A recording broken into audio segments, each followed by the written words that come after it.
Did you like the movie? He questions. I did, and you did too. I'm not even asking.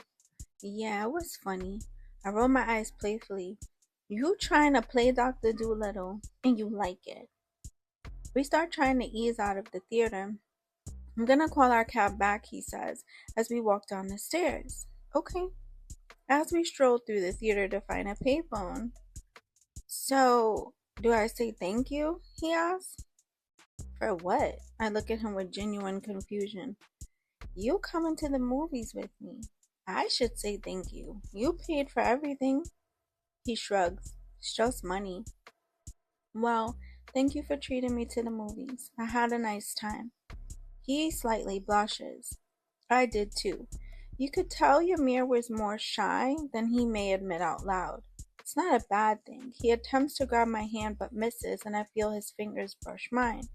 I look at him, but he starts to dig in his pockets for a quarter to use for the payphone. I have a quarter. I dig in my back pocket and hand it to him. Thanks, he says and hurries over to the payphone. He looked a little embarrassed. He walks back over about 2 minutes later and tells me the cab would be there in 15 to 20 minutes. We walk outside to wait for the cab, which I'm okay with. My body was still defrosting anyway. Did you have to get back home quickly? Not really. Why, what's up? I don't know. Thought maybe we could sit and talk? Yeah, I'm good with that. Looks a little more relaxed with my reply. You still cold? A little, I say with a slight chuckle. We talk a bit more about our summer plans, but not too long after our cab pulls up. The cab arrived before the 15 minutes, or so it seemed anyway. Yamir opens the door for me to get in, and he slides in after. We rode most of the way kind of quiet. Maybe he was saving all the talking for when we got back around our way? I don't know. We pull up in front of the school we met in front of. You still want to hang out? Or, he questions. I chuckle a little. Yes, why? I don't know. I'm just trying not to come off wrong. I'm coming off quiet, I think. Are you nervous? If I said no, I'd be cool, right? If you told the truth, you'd be cool. He looks me in the face as if he's trying to see if I'm telling the truth. I am a little nervous. I half shrug. That's a normal reaction. But why? I don't know. I really don't know what I'm supposed to say or do. Just chill. Not that I know what I'm doing either. But are you nervous? Nah, I would have left if I was. I start laughing, which makes him laugh. Can we sit on the bench or something? It's getting hot, I continue.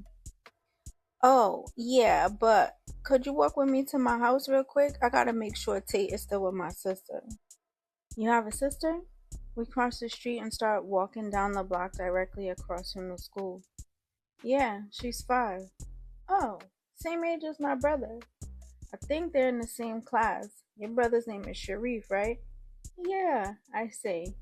Yeah, my sister is Yara. Aw, he talks about Yara a lot. He is probably a lot less shy than I am, he mumbles. I pretend I don't hear him. I kind of chuckle to myself. I like Yamir a bit. His shyness makes him more likable. We stop in the middle of the block, and the block is lined with townhouse after townhouse. It literally looks like the same house. Different people have different flower pots and curtains, but for the most part, it's hard to tell the difference between the houses. I see Yamir start digging in his shorts for his keys. You can come. I look shocked a bit and walk with him. He opens the screen door and unlocks the house door. He walks in and there's a gray carpet throughout the house with very white walls. There are family photos decoratively lined on the wall. To the right of me is a shoe rack, and I see Yamir start to remove his shoes. There's also an umbrella holder in the corner, and there's an in-wall radiator to the left of me and another door which I realize it's a two-family home. Wait right here. There's a small staircase that leads up to the main floor of the house, almost like a sunken living room style. I stand where he asked me to stay, and Ymir disappears into the house. As I'm standing there, I see a small face appear through the banister design. Summer, I hear in a small whisper. I look up and I am strongly assuming that this is his sister, Yara. She is fair skinned with big, bright green eyes and ash brown, almost blonde hair. She is such a pretty little girl. She could easily be a child model. She smiles at me and it causes me to smile back. I'm Yara, she says in a whisper. Hi, I whisper back. Move! I hear Yamir shout at her and she runs off. He comes back down the stairs and slides his feet back into his sneakers. Alright, we good, he says and walks toward the front door. He holds the door open for me to go first and he follows. You want to get some ice cream? Yeah, I say in a happy tone. There was a Baskin and Robbins directly across the street from me. We stroll up the long block and I can tell Yamir is starting to loosen up. You know, Maurice came to school pissed before school ended. I look at Ymir with the expression, if it could talk, I would have asked him why I needed this information. He started to laugh a little bit. Why?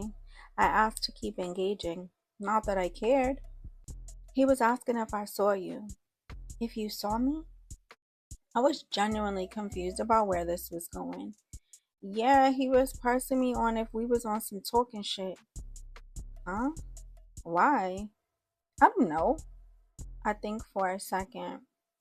What day was this? I asked.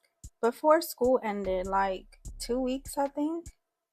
I saw them one morning, but I kept it moving. I don't know why that would have anything to do with you. He shrugs. It seemed like he has something else to say. Preston said he mentioned something about seeing a hickey and wanted to know if I gave it to you. Oh my god, this hickey was haunting me at this point. I roll my eyes and nod my head, but I give no reply. Ymir looks almost speechless. What else can you say when nothing is said? Yeah, so I was wondering if you had a new man. I don't have a boyfriend, no. I have, or had, someone I like, but he interjects quickly. Had? I don't know what it is right now, but I don't have a man. And Maurice is annoying. I roll my eyes and feel my mood shift. I didn't mean to make you mad. I was just wondering, and then he thought it was me, so I was kind of happy. I start laughing. I guess.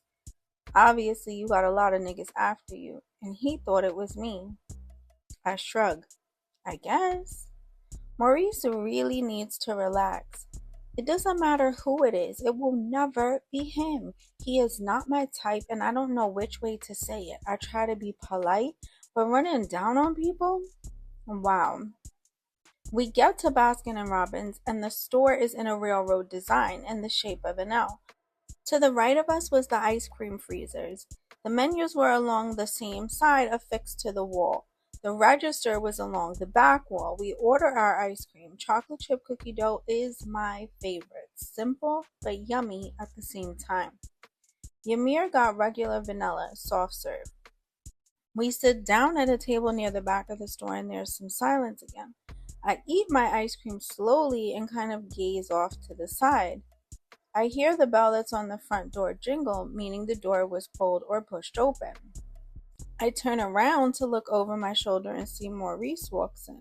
He sees Ymir and I, and if steam could have come out his ears, it would have.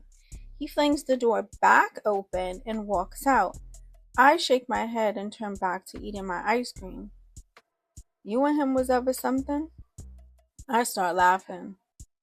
Nah, I don't know where all of this has been coming from lately with him. He likes me. Doesn't mean I'm interested or I have to entertain him. I try to be nice, but he makes it hard. I take another scoop of ice cream. I'm not even gonna lie. I was like, I don't want to like her and end up like Maurice. I start laughing even harder. I didn't do anything to him. I shake my head in disbelief.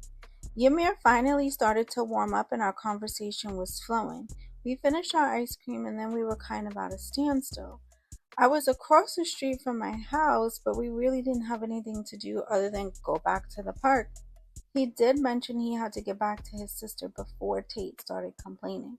He walked me across the street to my building and then kissed my cheek. I told him he could call me or I would call him later. He, of course, had to jab at the hopes I can fit him into my schedule. I take my keys out of my front pocket of my skirt, and Yamir turns to walk away. I glance back over at him quickly, then unlock the door and go toward the elevator. I pull the door and head towards my apartment. I hear Reefy and Cheyenne as I unlock the door. They are making an overabundance of noise. Shondell is almost one now. He has about a week until his first birthday. He is trying to walk, but still using crawling as his method of getting around though. Let's jump over, Shondell, I hear from Reefy. No, don't do that, I say from around the wall. Summer! Cheyenne shouts and runs over. I start to chuckle. Summer, I missed you, Reefy says. I missed you too.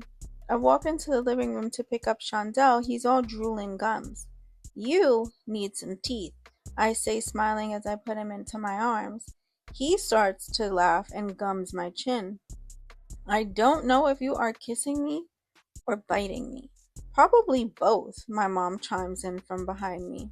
Hey, Mom. Hey, little girl. How was the movies? Oh, good. Yes, Sharif told me. I start laughing. I figured. Glad he told her and not someone saw me. I play with Shondell a bit more and give him to my mom so she can feed him.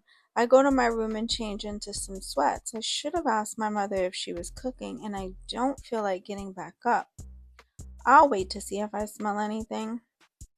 As I'm lying there watching TV, my mom knocks on the door to tell me Yamir called, but she was on the phone with my grandmother. Just as I pick it back up to dial, I hear, hello. Hello? I say, sounding back confused. Girl. What's up, Tone? I was just picking up to call. Girl. She sounds beside herself in tone. What's wrong? Girl. You pregnant? No, but girl, what happened? I sound anxious but frustrated because she isn't speaking. So I went to the basement store and I see Key. We talking and shit. He like Summer is mad cool and pretty. I didn't know Fame was her brother, so that bullshit banter goes on. I cut her off. Yes, he did. He saw us at the barbecue. He watched Fame get at me about my clothes. Summer, shut up. So he like, Summer got a man. I said, nah, but she talking to Butter a bit. He like, Butter? What Butter? I said, how many do you know? We only know one Butter. She pauses, takes a deep breath, then continues. He like, how old is Summer? I said, about to be 16. He was like, ain't no way she talking to the same Butter. Butter is 27. I said, nah, Butter is 18 turning 19, so now we comparing apples and oranges to see if it's the same Butter. And, bitch, it's the same fucking Butter. Butter is 27 years old.